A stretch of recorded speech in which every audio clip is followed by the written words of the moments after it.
وَإِذِ ابْتَلَىٰ إِبْرَاهِيمَ رَبُّهُ بِكَلِمَاتٍ فَأَتَمَّهُنَّ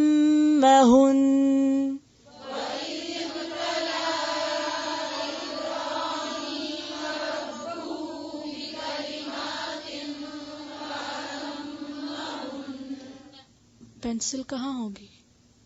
پھر سے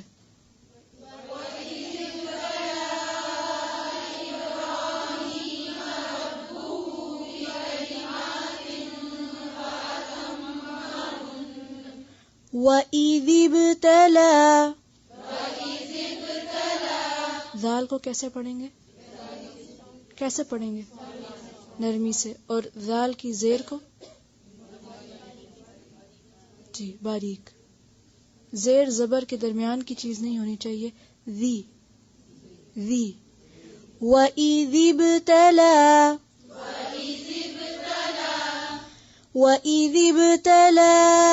إِبْرَاهِيمَ رَبُّهُ بِكَلِمَاتٍ فَأَتَمَّهُنَّ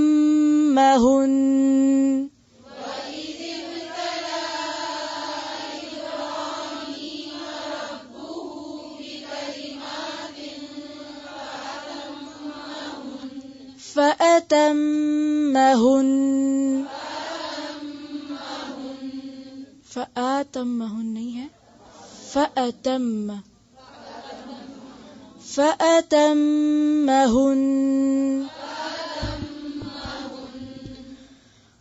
قَالَ إِنِّي جَاعِلُكَ لِلنَّاسِ إِمَامًا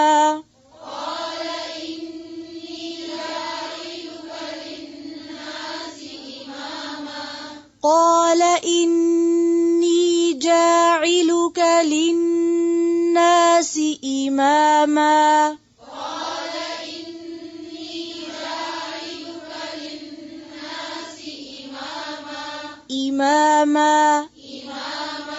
قال ومن ذريتي قال ومن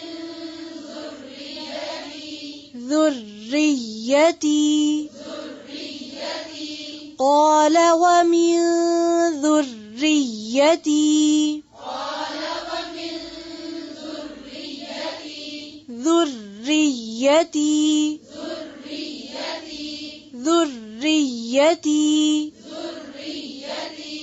قال لا ينال عهد الظالمين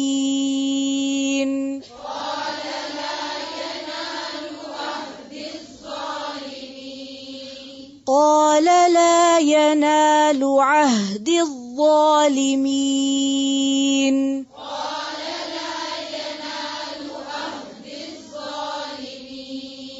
ینالو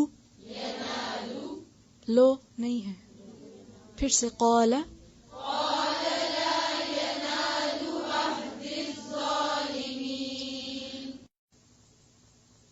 وَإِذِ ابْتَلَىٰ اور جب آزمایا. ابتلا روٹ ہے بے لام واو، آزمائش کرنا، ایسی آزمائش جس میں سختی اور شدت بھی ہو، کسی چیز کو الٹ پلٹ کرنا، جانچ پرکھ کرنا، کسی مشکل کام کی مشقت میں ڈالنا، امتحان لینا. آگے سمجھ بلا کیا ہوتی ہے؟ ابتلا کا لفظ کس سے نکلا؟ بلا سے. بلا کیا ہوتی؟ مصیبت. بلا مصیبت کو کہتے. تو ابتلا کا کیا معنی ہے؟ کسی مشکل کام کی مشقت میں ڈالنا، الٹ پلٹ کرنا، اپ سائڈ ڈاؤن. بکلمات، کلمات کس کی جمع ہے؟ کلمہ کی. روٹ کیا ہے؟ کاف لام میم. ٹھیک ہے. بکلمات ساتھ چند کلمات کے. کلمہ کہتے ہیں بامانی بات کو. ایک ہوتی ہے بے معنی بات اور ایک ہوتی ہے با معنی. با معنی کہتے ہیں کلمہ اور بے معنی محمل. با معنی بات، اور جب اس کی نسبت اللہ تعالی کی طرف ہو، یعنی اللہ کے کلمات، تو اس سے مراد کیا ہوتی ہے؟ احکامات، اللہ کے حکم، اللہ کی طرف سے آنے والی باتیں. یعنی مراد پھر اس سے کیا ہوا کہ اللہ تعالیٰ نے ابراہیم علیہ السلام کو کچھ حکم دیے تھے، کچھ کام کہے تھے کرنے کو، اور مشکل کام تھے، لیکن انہوں نے کیا کیا؟ فَأَتَمَّهُ، ان کو پورا کر دیا. تو اِذِ ابْتَلَا، جب آزمایا ابراہیم علیہ السلام کو ربہ، اس کے رب نے، بکلمات، ساتھ چند کلمات کے، یعنی احکامات کے. فَأَتَمَّهُنْ، تو اس نے ان کو تمام کر دیا. اتمہ کا لفظ جو ہے اس کا روٹ ہے تے میم میم، تمام. کسی چیز کو اس طرح پورا کرنا کہ اس میں کوئی کسر کمی نہ رہے، یعنی پورے کا پورا کرنا، پوری پریسیژن کے ساتھ، ایز اٹ از، جیسے کہا گیا تھا ویسا ہی کر دینا. سمعنا و اطعنا، مکمل اطاعت. قالا، فرمایا، کس نے؟ اللہ تعالی نے. انی، بے شک میں، جاعلک للناس، لوگوں کے لیے، اماما، امام. امام کا روٹ ہے الف میم میم، جیسے ہوتے نا. تو اصل میں امن کا مطلب ہوتا ہے قصد کرنا، ارادہ کرنا. تو اسی سے لفظ ہے، کیونکہ بچہ ہر چیز میں کس کی طرف لوٹتا ہے؟ ماں کی طرف. بھوک لگے، پیاس لگے، کوئی مارے، کوئی رنج ہو، کوئی غم ہو، کوئی خوشی ہو، تو کدھر جاتا ہے؟ ماں کی طرف. اچھا، اسی سے پھر لفظ نکلا امام. امام کس کو کہتے ہیں؟ لیڈر کو. تو گھر میں انسان عام طور پر کس سے ہر چیز شیئر کرتا ہے؟ ماں سے.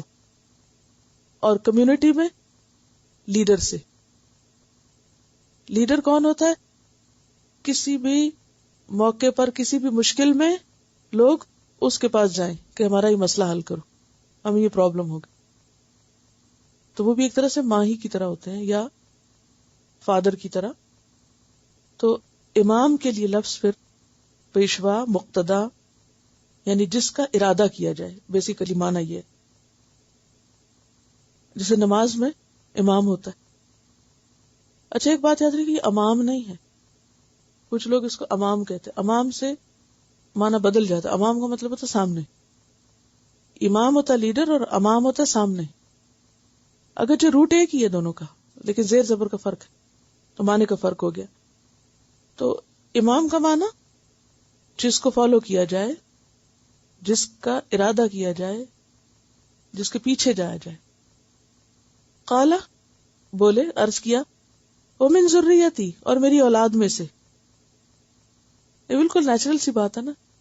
جب انسان کو کوئی نعمت ملتی ہے، کوئی خوشی ملتی ہے، تو سب سے پہلے کس کا خیال آتا ہے؟ اپنی اولاد کا. تو جب ان کو کہا گیا تمہیں ہم نے چن لیا، لیڈر بنا لیا، امام بنا لیا، تو انہوں نے سب سے پہلے کس کی فکر کی؟ اپنے بچوں کی. کہ میرے بچوں کا کیا ہوگا. ذریتی، ذریتی کا لفظ جو ہے ذال رے سے ہے. ذال رے زر، اور ذال رے حمزہ سے بھی. اب دو ہو گئے نا روٹ. اب آپ کہیں گے یہ کنفیوژن ہے. نہیں، اس میں دو سورس بھی ہو سکتے ہیں. تو زر ان کا معنی ہوتا ہے پیدا کرنا اور پھیلا دینا. تو ذریت انسان پیدا کر کے دنیا میں پھیلا دیتا ہے. اصل میں چھوٹے بچوں کو ذریت کہتے ہیں، لیکن پھر چھوٹے بڑے سب کے لیے لفظ استعمال ہوتا ہے. ذرہ کیا ہوتا ہے؟ ذرہ بھی اسی سے ہے نا. کوئی چیز جب سالڈ ہوتی ہے، اکٹھی ہوتی ہے، جڑی ہوئی ہوتی ہے، تو پھر اگر ٹوٹ جائے اور ذروں میں بٹ جائے تو کیا ہوتی ہے؟ بکھر جاتی ہے. تو ذرہ ذال رے میں اصل معنی کیا ہوتا ہے؟ بکھرنے کا، جیسے ذرات بکھرتے ہیں. تو اسی طرح ذر ان کا معنی بھی یہی ہے، پیدا کرنا اور بکھیر دینا. تو اس سے کیا پتہ چلتا ہے کہ انسان بچوں کو پیدا کرتا ہے، پالتا ہے، پوستا ہے، اور پھر بکھیر دیتا ہے، یہ نہیں. اچھا، قالا، فرمایا، لا ینالو، نہیں پہنچے گا. نال ینالو، نیل، پانا، پہنچنا. اس چیز تک پہنچنا جس کی انسان خواہش کرے. نیل کہتے ہیں مطلب کو، مراد کو. نائل پانے والا، جیسے جائل کرنے والا، اور نائلہ اس کی مؤنث. اب سمجھ آ گیا مطلب نام کا. نالا یا نالو کا مطلب ہوتا ہے پانا. جس چیز کی طلب ہو اس کو حاصل کرنا. ٹھیک ہے. اس کا مصدر کیا ہے؟ نیل. نیل کا معنی ہوتا ہے مراد، مطلوب چیز. نائل پانے والا اور نائلہ پانے والی، یعنی با مراد، مرادیں پانے والی. لا ینال عہدی، عہدی کا معنی میرا عہد، میرا وعدہ. یعنی میرا وعدہ تمہارے لیے تو ہے، تمہارے بچوں کے لیے نہیں ہے. کیونکہ امامت وراثت میں نہیں ملتی، امامت کچھ کر کے ملتی ہے، قربانیاں دے کے ملتی ہے. بنی اسرائیل امامت کس میں لینا چاہ رہے تھے؟ کہ ہمارے باپ دادا بڑے تھے اس لیے یہ ہمارا حق ہے. تو یہاں کیا بتایا گیا کہ نہیں، کسی کو بھی امامت صرف اس کے ماں باپ کی وجہ سے نہیں ملے گی، خود کچھ کرو گے تو ملے گی. الظالمین، ظالم کی جمع ظلم کرنے والے، یعنی اشارہ ہے یعنی جو شرک کریں گے، جو غلط کام کریں گے. وَإِذِ ابْتَلَىٰ إِبْرَاهِيمَ رَبُّهُ، اور جب آزمائش کی ابراہیم علیہ السلام کی اس کے رب نے. ابراہیم علیہ السلام کا ذکر تقریباً 25 بار آتا ہے قرآن پاک میں، اور یہ پہلا موقع ہے جہاں ان کا ذکر آ رہا ہے. ابراہیم علیہ السلام نوح علیہ السلام کے بعد پہلے نبی ہیں جن کو اللہ نے عالمگیر دعوت اسلام کے لیے مقرر کیا یا چن لیا. یعنی ایک طرح سے انٹرنیشنل لیول پر ان سے دین اسلام کی دعوت کا کام لیا. انہوں نے پہلے خود عراق سے مصر تک، شام اور فلسطین سے عرب کے ریگستان تک کے مختلف علاقوں میں گھوم پھر کر اسلام کی تبلیغ کی. کہاں پیدا ہوئے تھے؟ عراق میں، عراق کے شہر ار میں. پھر کہاں گئے؟ مصر گئے، پھر شام اور فلسطین، اور پھر مکہ تک.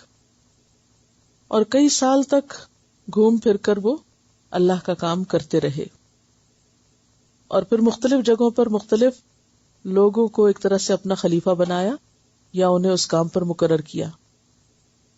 مثلا مشرقی اردن میں اپنے بھتیجے لوط علیہ السلام کو اس کام کے لیے مقرر کیا، اور انہیں بھی اللہ تعالیٰ نے نبی چنا تھا. شام اور فلسطین میں ان کے بیٹے اسحاق علیہ السلام تھے، اور مکہ میں ان کے بیٹے اسماعیل علیہ السلام، اور وہیں پر پھر اللہ کا گھر تعمیر کیا گیا. ابراہیم علیہ السلام سے اللہ تعالیٰ نے اتنے وسیع پیمانے پر جو اپنے دین کا کام لیا. آپ دیکھیں کہ باقی تمام پیغمبر ایک مخصوص علاقے کی طرف بھیجے گئے، انہوں نے اسی علاقے میں پیغام پہنچایا، لیکن ابراہیم علیہ السلام کسی ایک مخصوص علاقے میں نہیں بلکہ کئی علاقوں میں دین کے کام کے لیے جاتے ہیں. اس سے ایک اور بات یہ بھی پتہ چلتی ہے کہ ہر دور اور ہر زمانے کے مختلف حالات کے مطابق دین کا کام ہوتا ہے.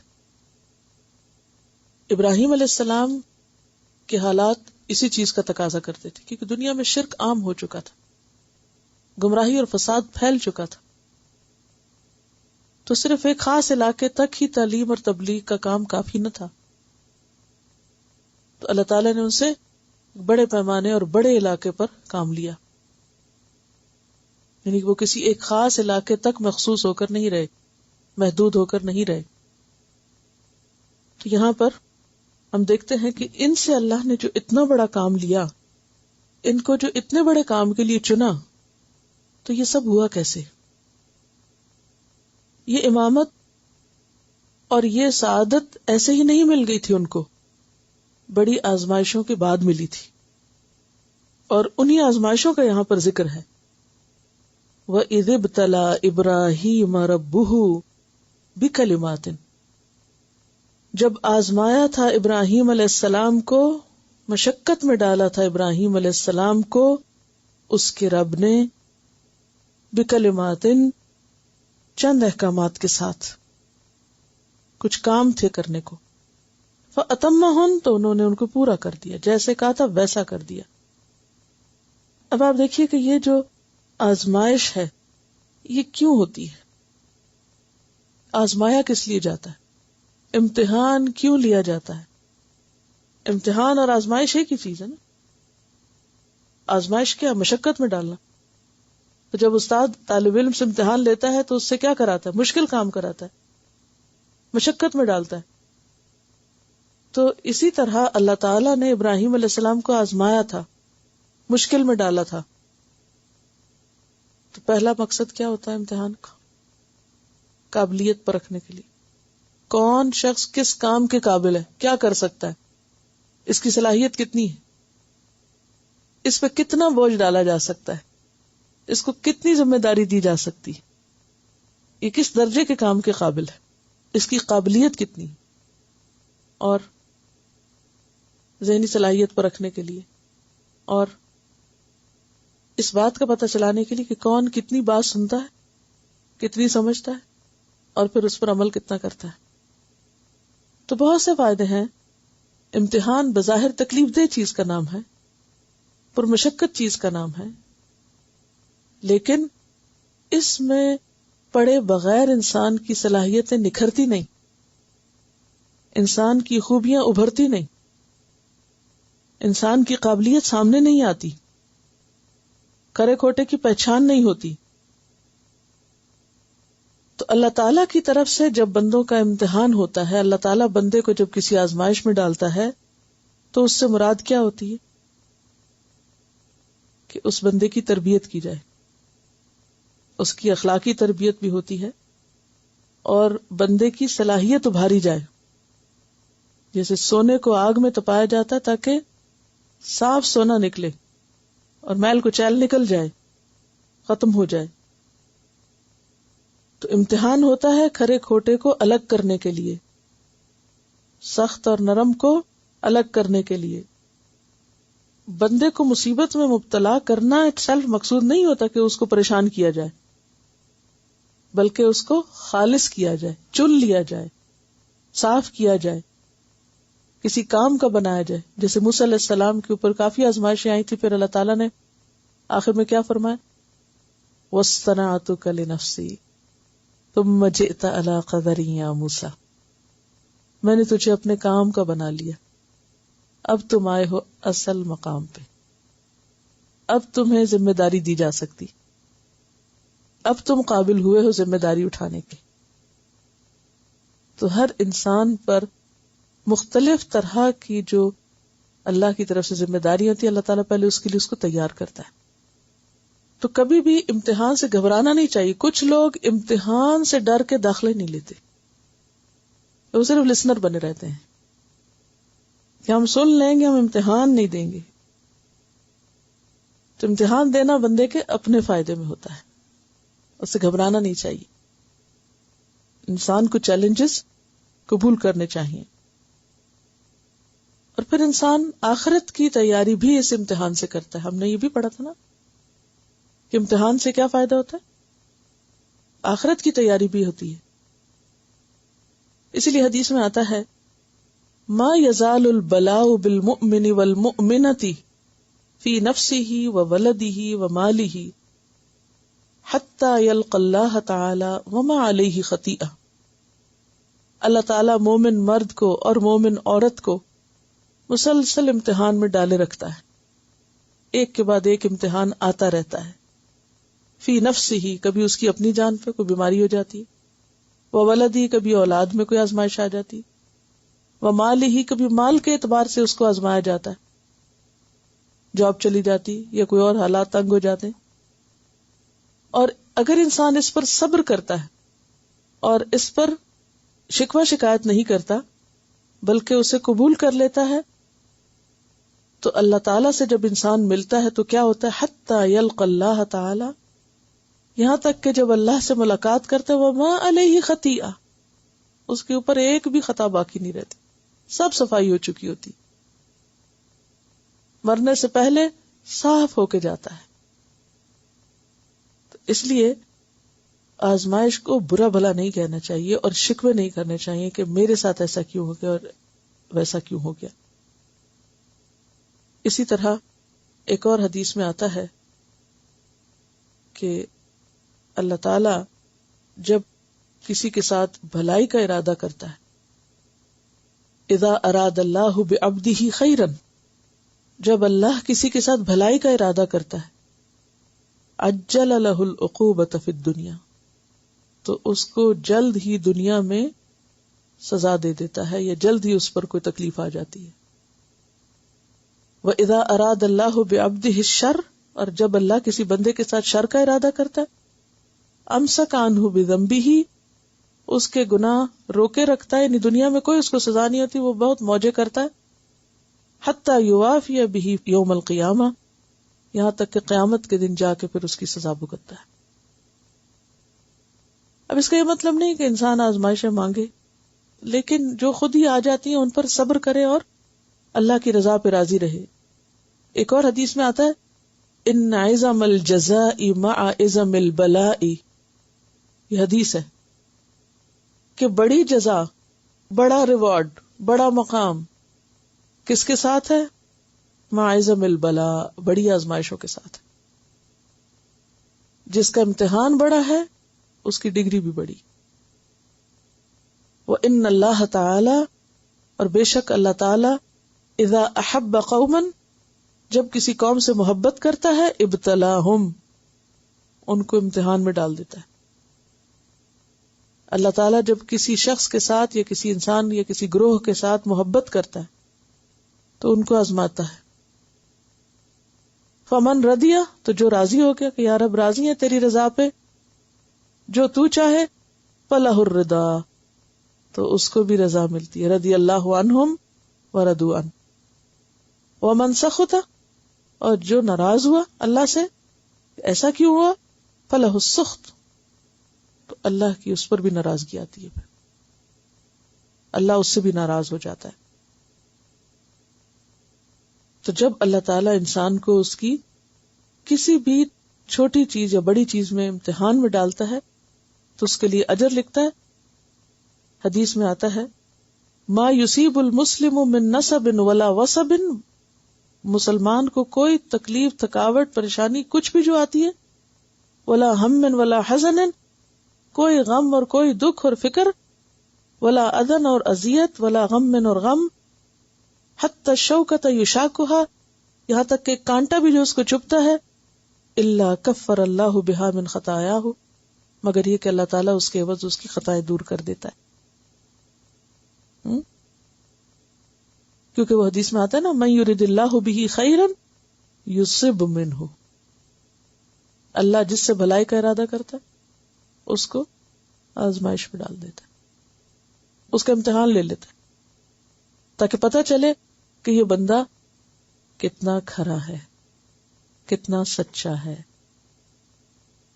کیونکہ اس وقت انسان کی اصل سامنے آتی. عام حالات میں انسان کی اصل نہیں سامنے آتی. جو روٹین کے حالات ہوتے ہیں اس میں انسان بھی روٹین پہ چلتا رہتا ہے اور وہ بڑے اچھے اخلاق کا مالک رہتا ہے اور بہت صحیح سب کچھ کرتا رہتا ہے. لیکن جب مصیبت آتی ہے اس وقت انسان کھل کے سامنے آتا ہے کہ کون کس کام کے کتنا قابل ہے.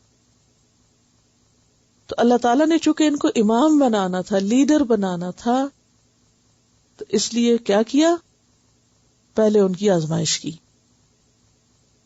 آزمائش کیا تھی؟ کچھ کام کہے تھے کرنے کو، یہ کرو.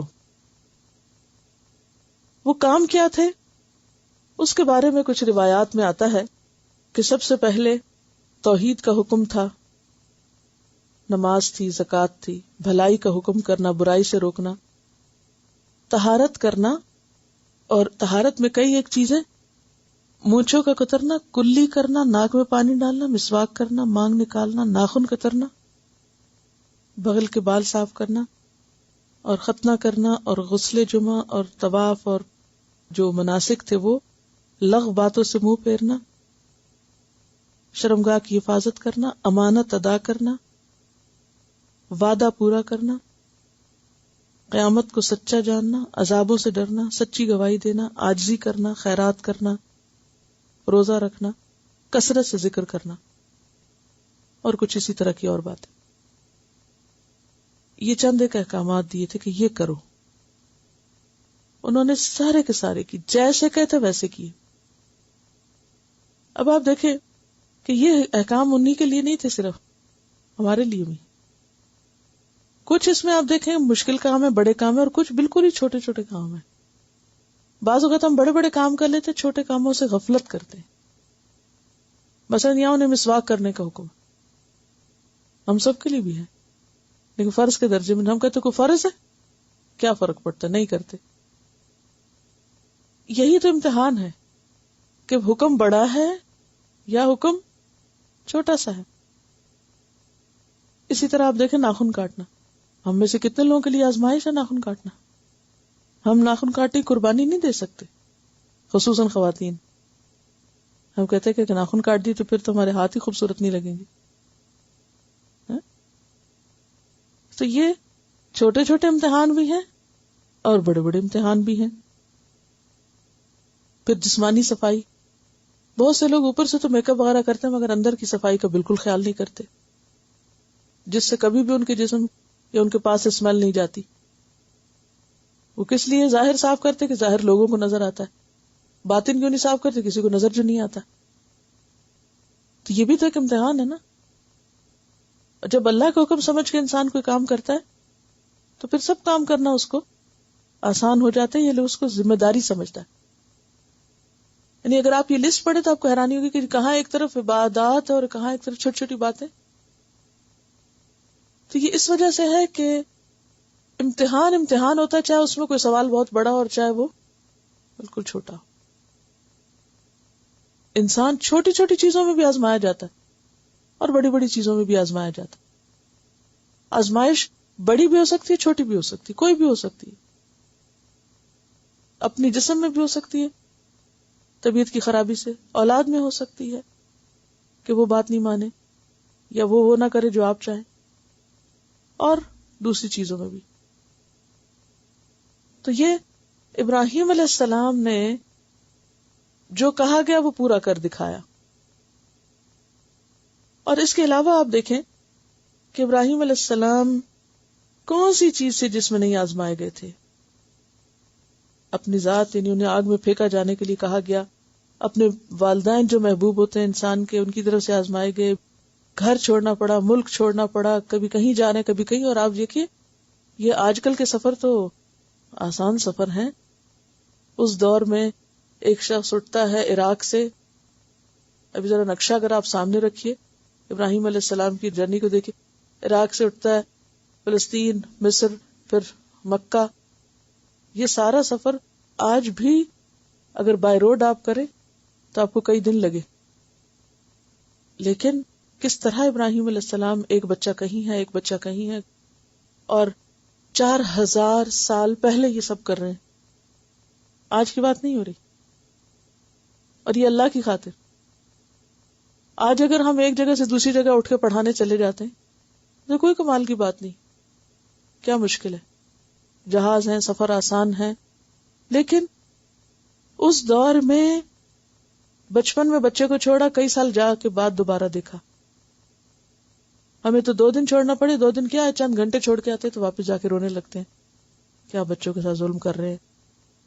اور سارا دن ان کو چھوڑ کے تو خود پڑھنے بیٹھے رہتے ہیں، ہائے میرا بچہ، ہائے میرا گھر، ہائے میری فلاں چیز. کتنا کتنا ترس کھاتے ہیں اپنے اوپر نا، چھوٹی چھوٹی چیزوں کی قربانیاں دے کر بھی. یہ نگلیکٹ ہو گیا، یہ متاثر ہو گیا، یہ ہو گیا، وہ ہو گیا. تو یاد رکھیے کہ دین کے کام کے لیے قربانی شرط ہوتی ہے، قربانی شرط ہے. اور محبوب چیزوں کی قربانی، کہ انسان جس چیز سے محبت کرنے لگتا ہے، جس چیز کو اچھا سمجھتا ہے، وہی چھوڑنی پڑ جاتی ہے. تو یہاں پر لیڈرشپ، یعنی اسلام میں لیڈرشپ کے لیے صرف کسی خاص خاندان سے ہونا، کسی کا بیٹا یا اولاد ہونا یہ کافی نہیں. اپنے اندر خود قابلیت پیدا کرنا اور امتحانوں سے گزرنا ضروری ہے. تب اللہ چنتا ہے تب کام لیتا ہے. تو ابراہیم علیہ السلام کو اس کے رب نے کچھ باتوں میں آزمایا، فَأَتَمَّهُنْ، انہوں نے سب پوری کر دی. قَالَ إِنِّي جَاعِلُكَ لِلنَّاسِ إِمَامًا، اللہ تعالیٰ خوش ہو گئے، فرمایا میں نے تجھے سب انسانوں کا امام بنا دیا. یہی وجہ کہ آپ دیکھیں جتنے الہامی مذاہب ہیں، یہودی ہوں یا عیسائی ہوں یا مسلمان ہوں، ابراہیم علیہ السلام کی امامت پہ سب متفق. اور یہاں امام ہونے کا مطلب کیا ہے؟ کہ وہ نیکی کے کاموں میں، خیر اور بھلائی میں تجھے اپنا رہنما سمجھیں گے، تیری پیروی کریں گے، تیرے راستے کو اختیار کریں گے. قال ومن ذریتی، فرمایا اور میری اولاد میں سے. قال لا ینال عہد الظالمین، فرمایا میرا وعدہ ظالموں کے لیے نہیں ہے.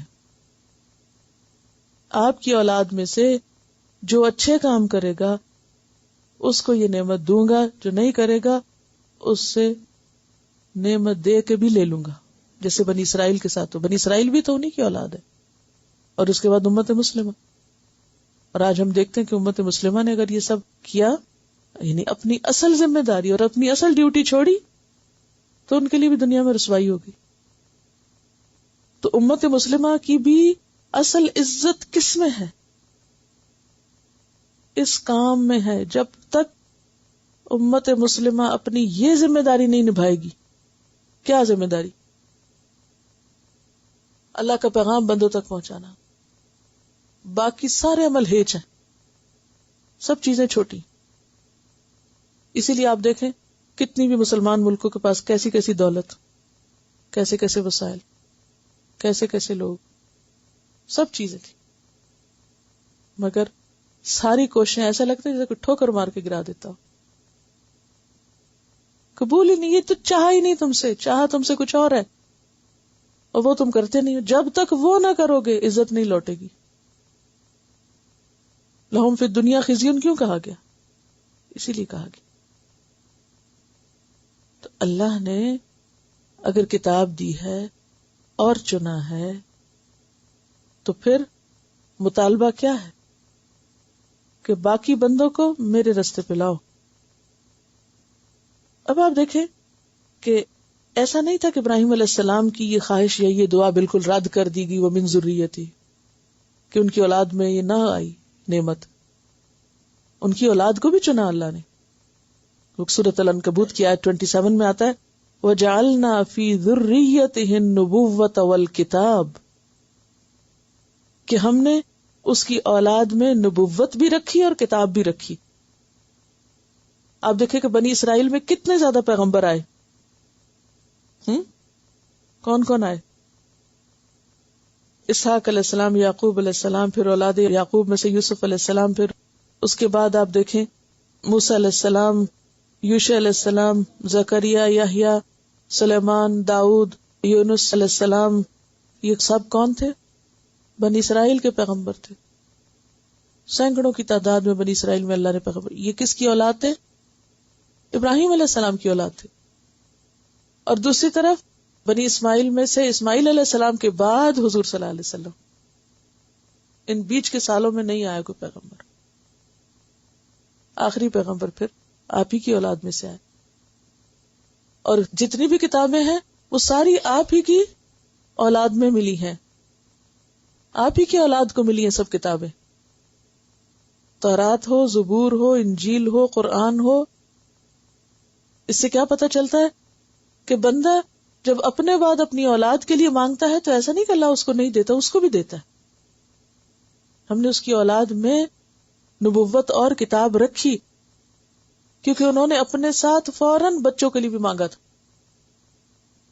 تو آپ بھی صرف اپنے لیے نہیں، ساتھ ہی اپنی اولاد کے لیے بھی خیر بھلائی مانگا کرے کہ اللہ اس کام کے لیے تو میرے بچوں کو چن لے. قال لا ینال عہد الظالمین، ظالم جو تیری اولاد میں سے ہوں گے ان سے میرا کوئی وعدہ نہیں. اب انسان تو ساری اولاد کے لیے بھلائی چاہتا ہے، لیکن ساری اولاد ماں باپ کی تھوڑی مانتی. ماں باپ تو کبھی بھی نہیں چاہتے کہ اولاد بھٹکے، لیکن ظاہر ہے کہ اولاد بھی اپنی اپنی سوچ رکھتی ہے، اپنی اپنی عقل رکھتی ہے، اپنی اپنی ہمت توفیق. ان کے پاس ہے تو وہ بھی پھر اس کے مطابق ہی کرتے ہیں جو ان کو ملا.